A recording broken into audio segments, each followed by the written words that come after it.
اعوذ باللہ من الشیطان الرجیم لقد من اللہ علی المؤمنین اذ بعث فیہم رسولا من انفسہم یتلو علیہم آیاتہ ویزکیہم ویعلمہم الکتاب والحکمہ وَإِن كَانُوا مِن قَبْلُ لَفِي ضَلَالٍ مُبِينٍ۔ البتہ تحقیق اللہ تبارک و تعالی نے مومنوں پر احسان عظیم فرمایا جب انہی کی جانوں میں سے ان کی طرف ایک رسول بنا کر مبعوث فرمایا جو ان پر قرآن مجید کی آیات کی تلاوت کرتے ہیں اور ان کا تزکیہ نفس کرتے ہیں اور ان کو کتاب و حکمت کی تعلیم دیتے ہیں، اگرچہ وہ اس سے پہلے گمراہوں میں سے تھے۔ نہایت ہی عزت کے لائق سامعین محترم، آج کی ہماری گفتگو کا موضوع پچھلے ہمارے خطبہ جمعہ سے منسلک ہے۔ پچھلے جمعہ میں نے تعلیم کی اہمیت، علم کی فضیلت اور علم سیکھنے کی اہمیت کے بارے میں چند گزارشات آپ کے سامنے رکھی تھی۔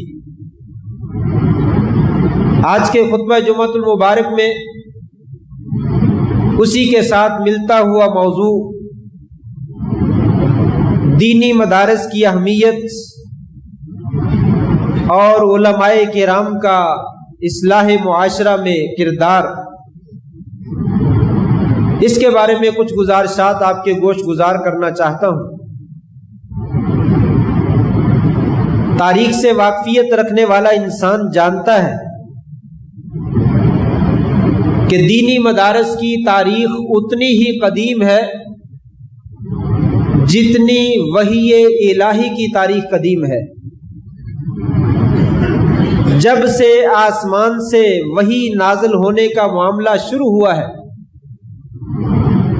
تب سے دینی مدارس موجود ہیں، علماء موجود ہیں اور وہ معاشرے کی اصلاح میں بنیادی کردار جو ہے وہ ادا کر رہے ہیں۔ سابقہ امتوں کی تاریخ تو بہت طویل ہے۔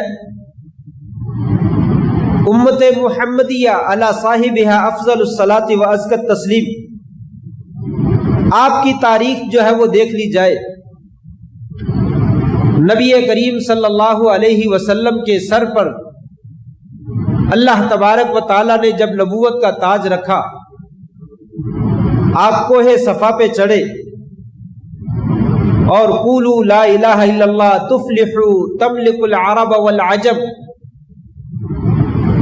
سب سے پہلے لوگوں کو اللہ کا یہ پیغام سنایا کہ لوگوں اپنے خالق کی، اپنے مالک کی اور ساری کائنات کا جو رازق ہے اس کی عبادت کرو، اس کے علاوہ اس کی مخلوق میں سے کسی بندے کی، کسی انسان کی، کسی جن کی، کسی فرشتے کی، کسی نبی کی اور کسی حجر اور شجر کی جو ہے وہ پوجا نہ کرو اور اس کی عبادت نہ کرو۔ اگر ایسا کرو گے تو اللہ تبارک و تعالیٰ پوری سرزمین کا تمہیں وارث بنا دے گا۔ آپ نے مکہ میں اسلام کی سب سے پہلی عظیم یونیورسٹی اور بہترین مدرسہ دار ارقم، اس کی بنیاد جو ہے وہ رکھی، اور اس وقت حالات انتہائی تنگی کے تھے۔ آپ نے چھپ چھپا کر جو ہے اس مدرسے کے اندر، بلکہ اسلامک یونیورسٹی کے اندر صحابہ کرام کی تربیت فرمائی، لوگوں کو اللہ کا پیغام سنایا، کتاب و حکمت کی جو ہے وہ تعلیم دی، اور پھر 13 برس مکہ کی گلیوں میں، چوکوں میں، شہروں میں اور محلوں میں، منڈیوں میں اور جہاں جہاں آپ کو موقع ملتا وہاں جا کر اللہ تبارک و تعالیٰ کا آپ نے پیغام پہنچایا۔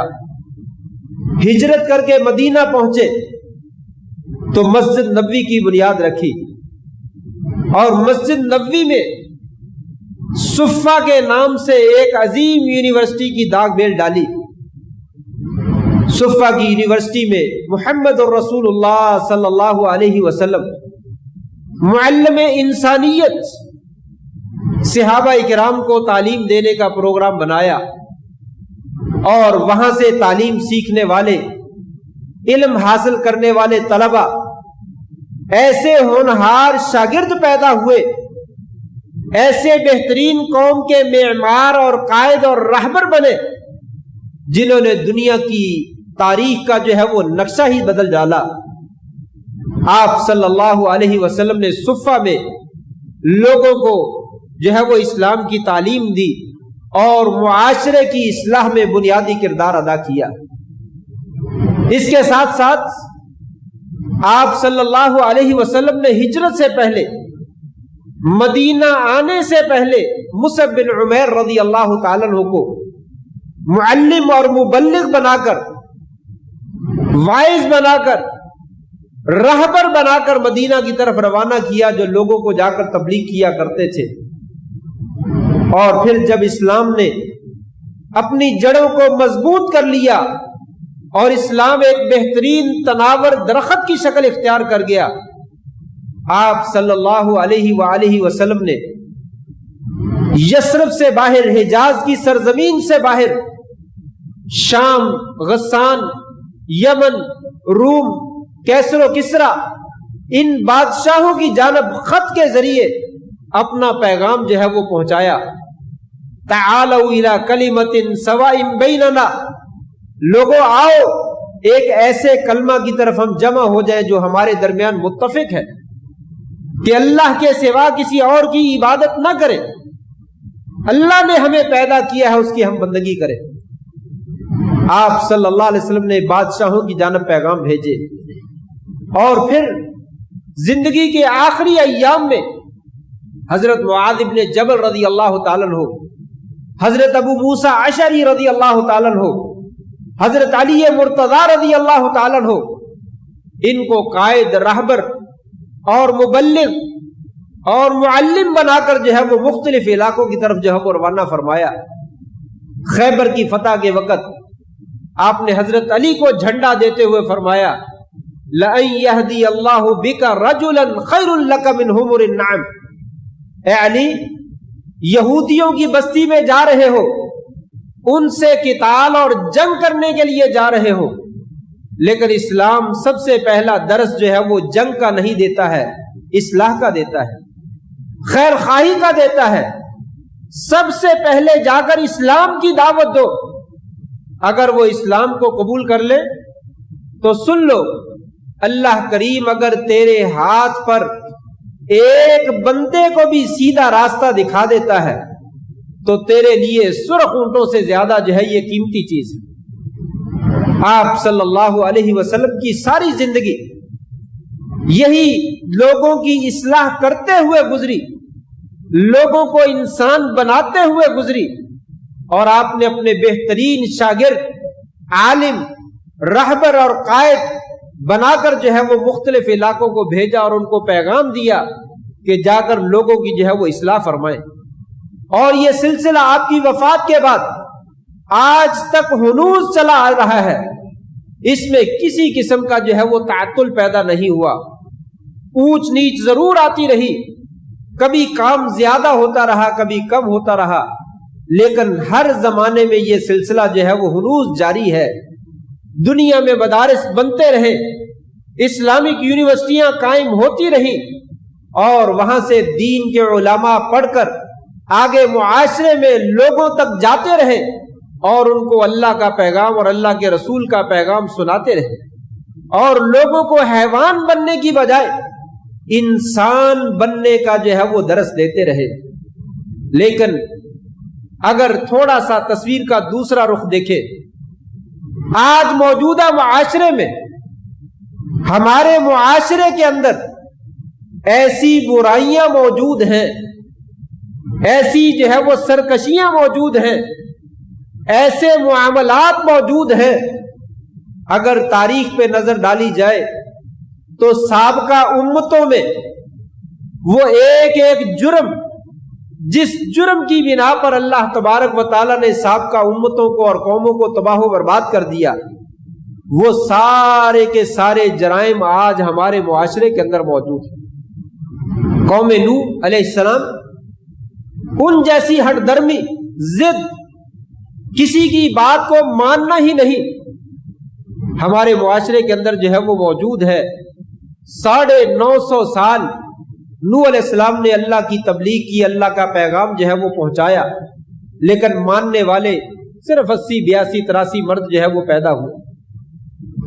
اگر قوم عاد کو اور قوم سمود کو دیکھا جائے تو ان جیسی سرکشی آج بھی اس قوم کے اندر اور اس معاشرے کے اندر موجود ہے۔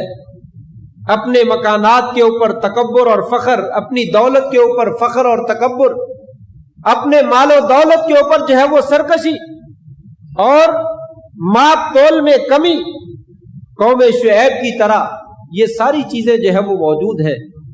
قوم عاد اور قوم سمود بڑے بڑے بلند و بالا محلات تعمیر کرتے تھے اور اس کے اوپر فخر کرتے تھے۔ ہماری جیسی کاریگری اور ہنر اور انجینئر دنیا کے اندر جو ہے وہ موجود نہیں ہے، لیکن اللہ تبارک و تعالیٰ کا پیغام تسلیم نہیں کیا، اللہ کے لیے اور اس کے رسول کے لیے اپنے سر کو جو ہے وہ نہیں جھکایا، اور قوم لوط جیسی بے حیائی، فحاشی اور عریانی آج بھی ہمارے معاشرے کے اندر موجود ہے۔ ایسی ایسی خبریں جو ہے وہ سننے کو ملتی ہیں، انسان ان کو زبان پہ لاتے ہوئے بھی لرز جاتا ہے۔ اور تو اور بنی اسرائیل جیسی عہد شکنی، ادھر بات انسان کچھ کرتا ہے، ادھر جو ہے وہ کچھ اور کر لیتا ہے۔ کسی سے جو وعدہ کرتا ہے اس کو وفا ہی نہیں کرتا، بات کرتا ہے تو جھوٹ بولتا ہے، امانت پکڑتا ہے تو اس میں خیانت کرتا ہے۔ بنی اسرائیل کی طرح جگہ جگہ پہ انسان جو ہے وہ مکر جاتا ہے اور اللہ تبارک و تعالیٰ کی بندگی کرنے کے لیے جو ہے وہ تیار نہیں ہوتا۔ آج ہم اپنے معاشرے میں نظر تو دوڑائے صحیح، انسانیت جو ہے وہ سسک سسک کر جو ہے وہ اپنی زندگی کی آخری کروٹیں جو ہے وہ لیتی ہوئی نظر آ رہی ہے۔ اگر اپنے اشرافیہ طبقے کو دیکھا جائے، کوئی حزب اقتدار میں ہو، کوئی حزب اختلاف میں ہو، سب لوگ ایک دوسرے پر جھوٹ کا، مکاری کا، فراڈ کا الزام لگاتے ہیں اور اپنے آپ کو سچا ثابت کرتے ہیں۔ یا تو دونوں ہی سچے ہیں یا پھر لگتا ہے کہ دونوں ہی جھوٹے ہیں۔ اس نے اتنی کرپشن کی ہے، اس نے اتنی کرپشن کی ہے، اس نے اتنی کرپشن کی ہے۔ دونوں میں سے ہر کوئی اپنے آپ کو جو ہے وہ فرشتہ ثابت کرتا ہے اور دوسرے کو جھوٹا اور مکار اور عیار ثابت کیا جاتا ہے۔ آپ عدالتوں کا چکر لگا لیں، وکلاء اور اس طرح کے طبقے میں رہنے والے جتنے بھی لوگ ہیں ان سے ذرا پوچھئے تو وہ خود اپنی زندگی کی کہانی بتاتے ہوئے ہمیں نظر آتے ہیں کہ یہاں انسانیت نام کی کوئی چیز جو ہے وہ موجود نہیں ہے۔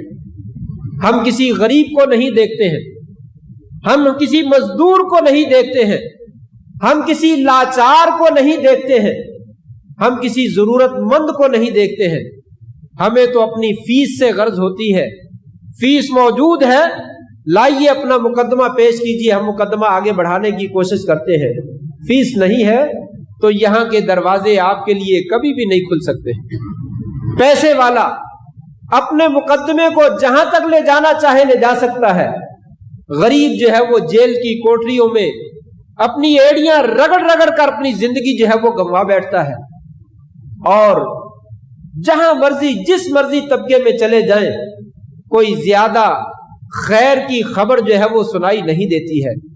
لیکن اس گھٹا ٹوپ تاریکی کے اندھیرے کے اندر آج بھی اگر روشنی کی کرن جل رہی ہے، شمع جو ہے وہ کچھ روشن ہو رہی ہے، اللہ تبارک و تعالیٰ کے فضل کے بعد علماء کرام مساجد کے ممبر و محراب اور دینی مدارس سے اٹھنے والی آواز ہے جو لوگوں کو جگاتی ہے۔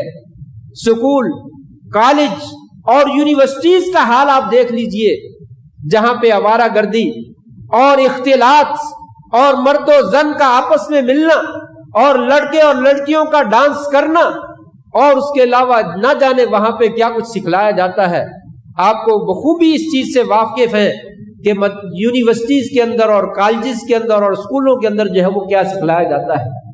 ایک چھوٹا سا اسکول محلے کا، وہاں سے ہم نے اپنے بچوں کو اس لیے ہٹا لیا کہ وہاں پہ ایک دن پورا فکس ہے کہ آج ڈانس کا ڈے ہے، آج یہاں پہ صرف ڈانس کرنا سکھایا جائے گا، گانا سنایا جائے گا، ڈیک لگائے جاتے ہیں اور گانا جو ہے وہ سنایا جاتا ہے.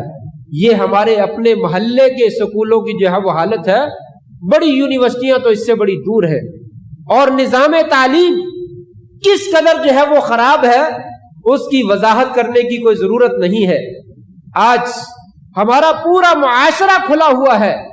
ٹھیک ہے کورونا کی وبا ہے اور مشکل حالات بھی ہیں، لیکن پوری امت جو ہے وہ گزارا کر رہی ہے، سارا معاملہ ہی چل رہا ہے، لیکن نظام تعلیم کو جو ہے وہ بند کر دیا گیا ہے. سکول و کالج کو جو ہے وہ بند کر دیا گیا ہے. وہاں پہ تعلیم تو پہلے ہی نہ ہونے کی برابر تھی، اور جتنے بچے پڑھنے والے تھے وہ سارے کے سارے آوارہ گردی میں اور نیٹ کے اوپر جو ہے وہ مشغول نظر آتے ہیں. لیکن خیر کا پیغام اللہ کی توفیق کے بعد اس منبر و محراب سے جو ہے وہ صدائے حق جو ہے وہ سنائی دیتی ہے. آپ جانتے ہیں دینی مدارس کا نظام، خطبہ جمعہ کا نظام، یہ سدا بہار ہر زمانے سے اللہ کے فضل سے چلا آ رہا ہے.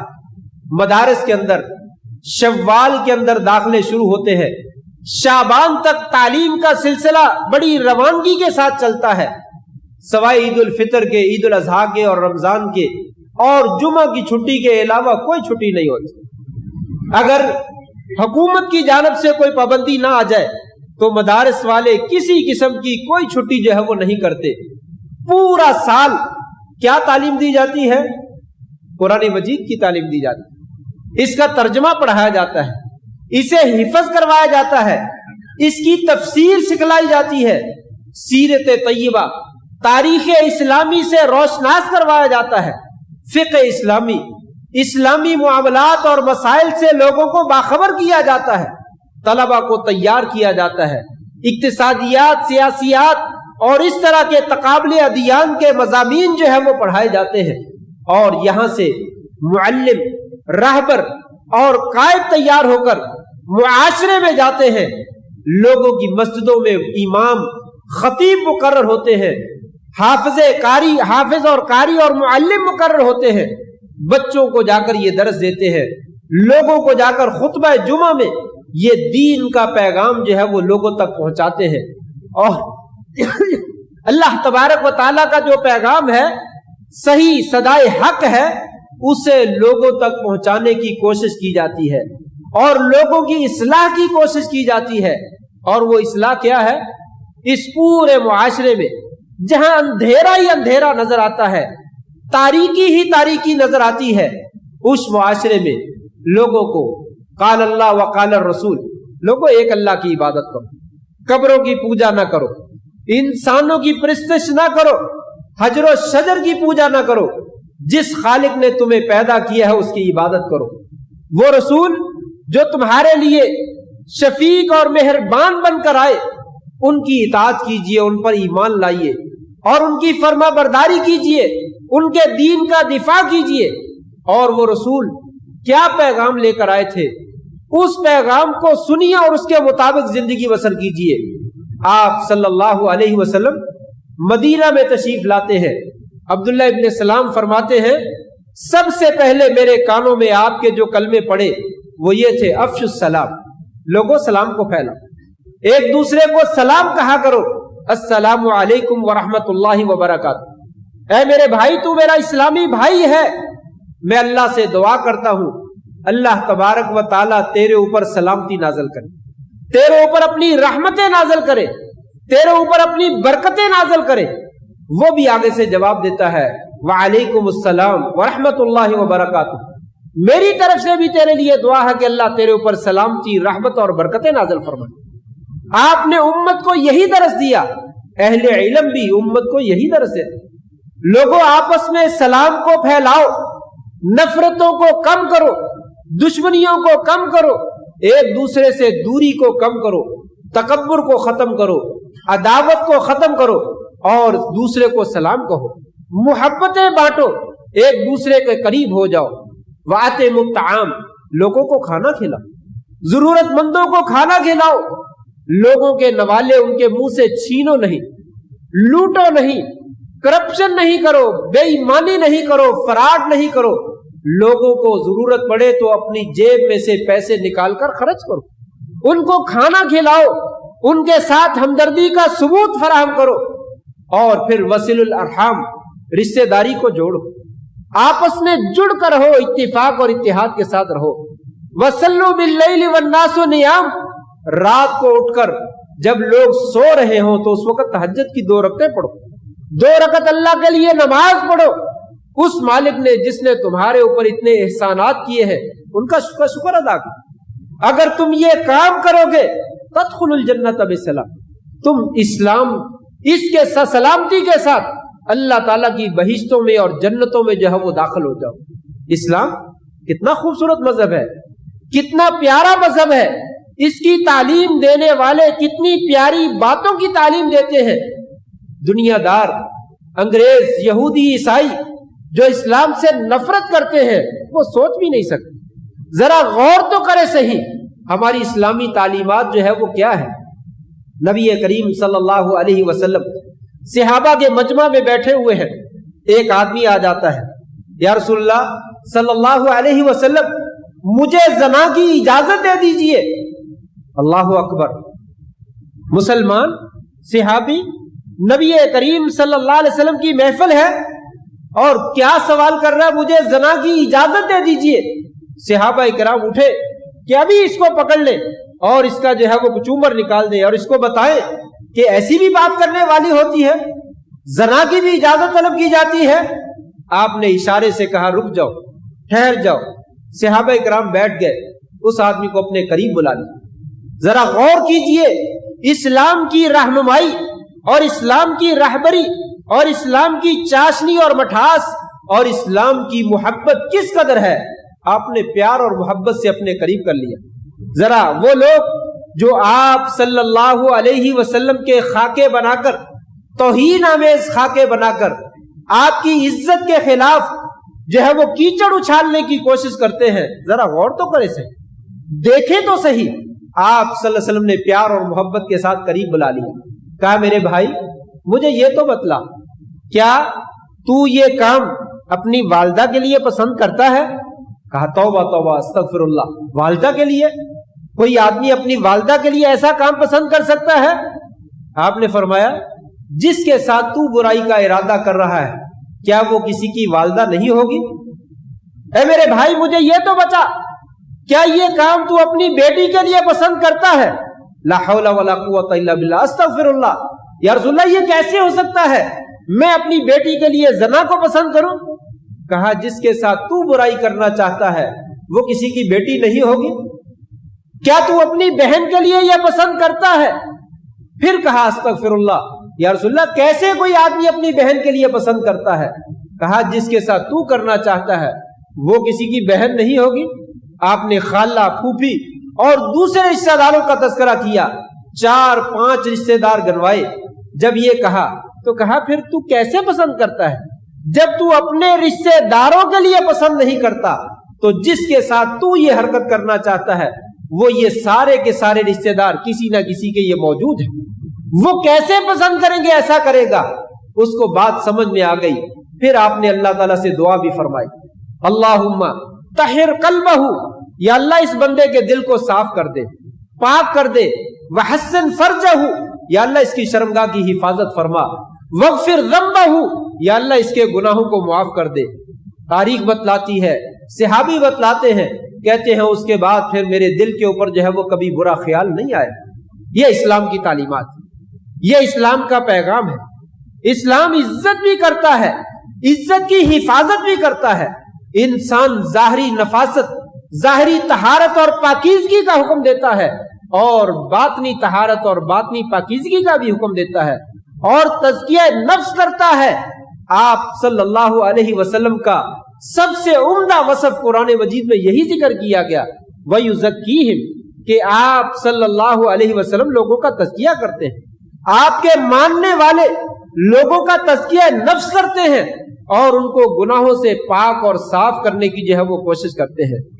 نبی کریم صلی اللہ علیہ وسلم نے ہمیں امانت اور دیانت بھی سکھلائی ہے، اور آپ کے ماننے والے اپنے جاننے والوں کو امانت اور دیانت کا درس بھی دیتے ہیں۔ آپ صلی اللہ علیہ وسلم ہجرت کی رات باہر نکلتے ہیں اور دیکھتے ہیں کہ دشمن تلواریں لیے کھڑے ہیں، ابھی یہ مجھے ہلاک کرنے والے ہیں، اپنی تلواروں کو زہر میں تر کر رکھا ہے کہ ایک ہی وار لگے نعوذ باللہ من ذالک محمد الرسول اللہ صلی اللہ علیہ وآلہ وسلم شہید ہو جائیں۔ آپ ایسے ماحول میں علی کو بلاتے ہیں، علی یہ لو، یہ فلاں فلاں بندے کی امانت ہے، میں ہجرت کر کے جا رہا ہوں، یہ امانت صبح کو ان دشمنوں کی واپس کر دیں۔ وہ جو قاتلین ہیں، قتل کا منصوبہ بنا چکے ہیں اور تیار کھڑے ہیں، ان کی امانتیں بھی آپ صلی اللہ علیہ وسلم جو ہے وہ واپس کر دیں۔ یہ اسلام کا پیغام ہے، یہ مدارس کا پیغام ہے، یہ علماء کا پیغام ہے، اور علماء آج بھی یہ پیغام لوگوں تک پہنچاتے ہیں کہ لوگوں اپنی امانت اور دیانت کا خیال رکھو، خیانت نہ کیا کرو۔ خیانت شیطان کا وصف ہے، اسلام کا اور مسلمانوں کا اور مسلمانوں کے نبی کا وصف نہیں ہے۔ اسلام اس کی اجازت جو ہے وہ نہیں دیتا ہے۔ ان الذین یحبون ان تشیع الفاحشۃ فی الذین آمنوا، وہ لوگ جو یہ چاہتے ہیں کہ مسلمانوں کے درمیان بے حیائی عام ہو جائے، کہا ان لوگوں کے لیے اس دنیا کے اندر بھی دردناک عذاب ہے اور آخرت میں بھی دردناک عذاب ہے۔ اس بے حیائی کو ختم کرنے کے لیے نبی کریم صلی اللہ علیہ وسلم نے بھی اپنا کردار ادا کیا، اور دینی مدارس آج بھی یہ کردار ادا کرتا۔ کسی دینی مدرسے میں آج تک مخلوط تعلیم جو ہے وہ موجود نہیں ہے۔ لڑکے اور لڑکیاں اکٹھے پڑھتے ہوئے جو ہے وہ نظر نہیں آتے ہیں، لڑکے اور لڑکیاں اکٹھے ڈانس کرتے ہوئے نظر نہیں آتے ہیں، لڑکے اور لڑکیاں اکٹھے بازو میں بازو ڈال کر بازاروں میں چلتے ہوئے نظر نہیں آتے ہیں۔ یہاں سے تعلیم دی جاتی ہے، لوگوں اپنی نظر کو نیچا رکھو۔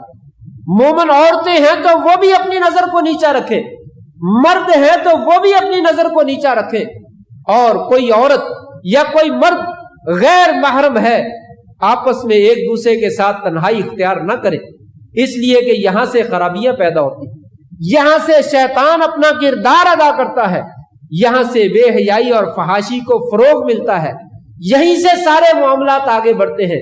یہ باتیں اسلام بتلاتا ہے، نبی نے بتلائی ہے، اور یہ باتیں مدارس میں بتلائی جاتی ہیں، اور یہ باتیں طلباء کو سکھائی جاتی ہیں، اور یہ باتیں خطیب حضرات اپنے اپنے منبر پر کھڑے ہو کر لوگوں تک جو ہے یہ اللہ کا پیغام پہنچاتے ہیں۔ لوگوں، اسلام شدت پسندی کا دین نہیں ہے، علماء شدت پسند نہیں ہے، انبیاء کرام شدت پسند نہیں ہے، بلکہ ان جیسی رواداری، ان جیسی وفاداری، ان جیسا پیار اور ایک دوسرے کے ساتھ ہمدردی تاریخ میں ہمیں دیکھنے کو نہیں ملتی ہے۔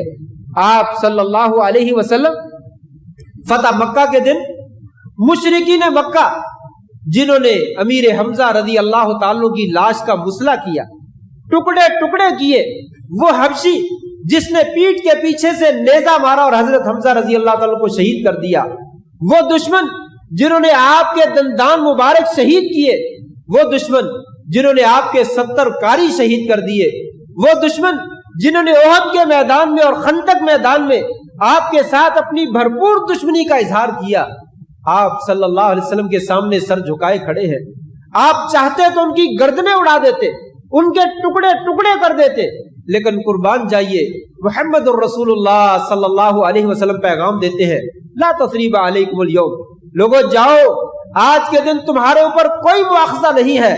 محمد صلی اللہ علیہ وسلم اس دنیا میں انتقام لینے کے لیے نہیں آیا، بلکہ وہ لوگوں کے لیے رحمت بنا کر بھیجا گیا، وہ معافی نامہ دینے کے لیے بنا کر بھیجا گیا ہے۔ جاؤ، آج میں نے تمہیں سب کو معاف کر دیا، اور کسی سے کسی قسم کا کوئی انتقام نہیں ہے۔ میری جان کا دشمن ہے، میرے رشتہ داروں کا دشمن ہے، میرے صحابہ کا دشمن ہے، میرے دین کا دشمن رہا ہے۔ آج تم آئے ہو اور میرے قبضے میں ہو، جاؤ میں نے اللہ کی رضا کے لیے تمہیں معاف کر دیا۔ یہ درس اسلام کا ہے، یہ درس مدارس کا ہے، یہ درس علماء کا ہے، یہ درس قرآن کا ہے اور سیرت کا ہے۔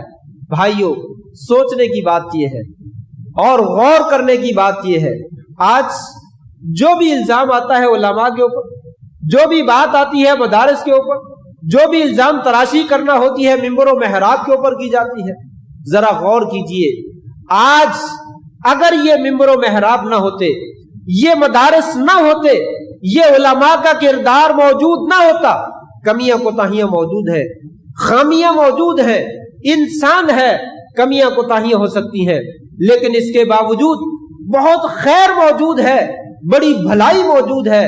اگر یہ مدارس نہ ہوتے، یہ ممبر و محراب نہ ہوتے، تو کیا خیال ہے آج ہمارا معاشرہ یورپ کی تصویر نہ پیش کرتا، جہاں پہ بیٹا جو ہے وہ اپنی ماں کو نہیں پہچانتا ہے، بھائی جو ہے وہ اپنی بہن کو نہیں پہچانتا ہے، شوہر جو ہے وہ اپنی بیوی کو نہیں پہچانتا ہے، جہاں پہ رشتوں کا کوئی تقدس ہی نہیں ہے، جہاں پہ آپس میں پیار اور محبت والی کوئی بات ہی نہیں ہے، رات گئی اور بات گئی والا معاملہ ہے، کوئی کسی کو جانتا ہی نہیں ہے۔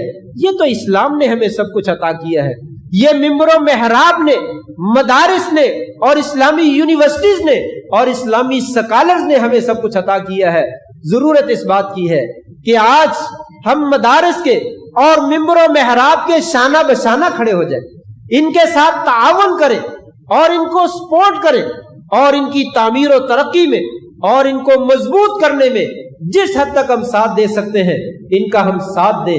اللہ سے دعا ہے اللہ تبارک و تعالی نبیوں کے وارثوں کو ہمیشہ قائم اور دائم رکھے۔ اللہ تبارک و تعالی نبی کی جو سب سے بڑی یونیورسٹی، اسلامک یونیورسٹی صفہ مدینہ یونیورسٹی تھی، اس کی جو بقایا جات ہے، اللہ تبارک و تعالی قیامت تک جو ہے اس کو قائم اور دائم رکھے، انہیں آباد رکھے اور علماء کو معاشرے کی اصلاح میں اپنا بنیادی کردار جو ہے وہ ادا کرنے کی توفیق نصیب فرمائے۔ اللہ تعالی ہم سب کی ہدایت دے اور ہم سب کی رہبری فرمائے اور ہم سب کو صراط مستقیم پر عمل کی توفیق دے۔ وآخر دعوانا ان الحمد للہ رب العالمین۔